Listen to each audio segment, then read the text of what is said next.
आपली तडकले. आता आपण कढीपत्ता टाकू. चूल, मिरची आणि जिरं याचं वाटण.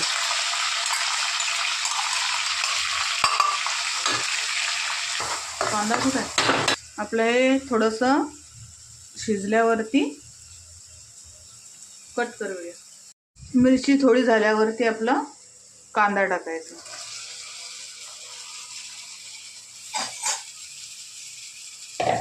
ठीक परतून घ्यायचा. परततोय तोपर्यंत आपण बेसनामध्ये हळद, मीठ आणि हिंग हे टाकून व्यवस्थित मिक्स करून घेऊया. याचं हे असं व्यवस्थित पातळ बेसन झालं पाहिजे. एवढं त्याला असं व्यवस्थित मॅश करून घ्यायचं. आता इकडे आपण बेसनात पण हळद मीठ टाकलेलं आहे आणि हिंग, पण याच्यामध्ये पण थोडंसं मी हळद,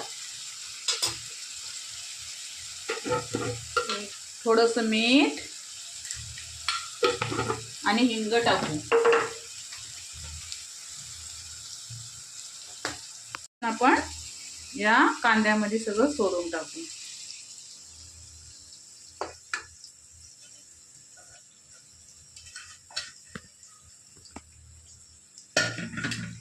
असं व्यवस्थित हलवून घेऊ आणि अजून त्याच्यामध्ये थोडं पाणी टाकू.